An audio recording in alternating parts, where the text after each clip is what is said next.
Research in the workplace solves a problem.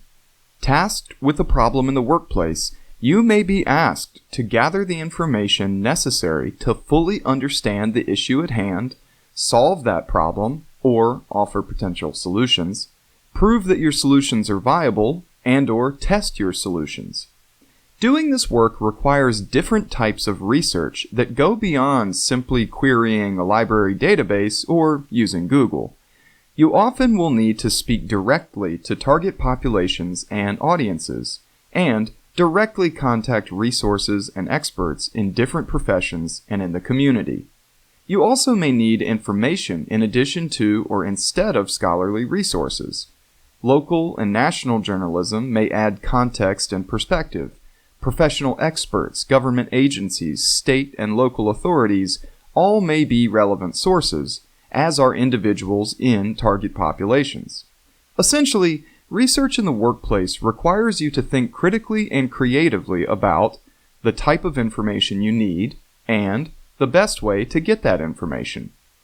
Your job as a researcher is to address, explain, and/or solve a problem using the most relevant and applicable methods and resources. If a resource can supply information you need, then it's the right resource for the job.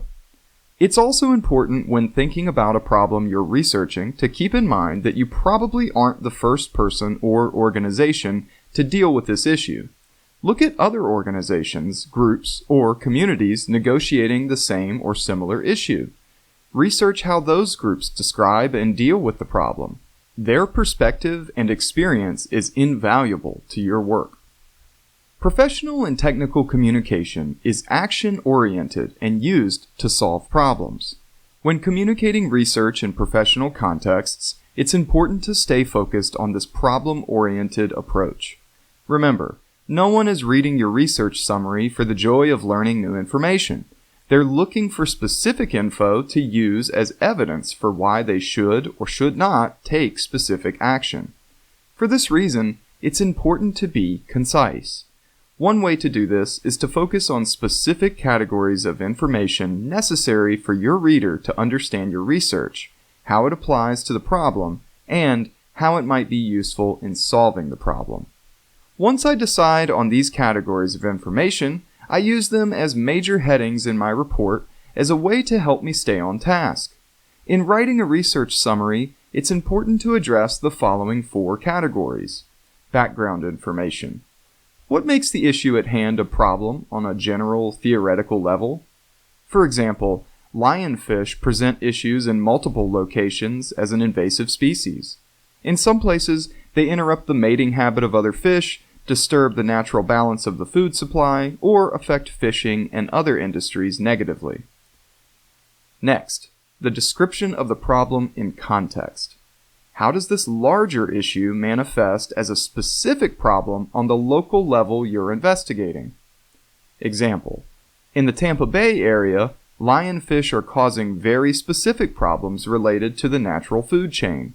Furthermore, local officials have already conducted some research and tried to address these problems in particular ways. The next category is the known causes of the problem. What factors contribute to this problem as it exists in your study or locale? In our example, what is causing lionfish to be a problem in Tampa Bay?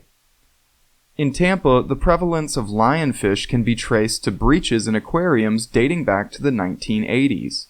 Because of their ability to reproduce and dominate reefs at an alarming rate, the lionfish population has grown to an unsustainable level. And, with no natural predators in the Gulf, the lionfish population is only expected to grow without human intervention. The last category is impacted population. Who experiences these problems and how does it affect their life? The main population affected by lionfish are other marine wildlife. Human populations are affected as well, however. Specifically, seafood consumers will experience a shortage of fish or at least an increase in price. This affects the business of local restaurants and markets as well as larger retailers. Remember, a research summary is just a way to compile a large amount of information in a cleanly organized document. Its purpose is to help someone better understand a complex problem and its effects.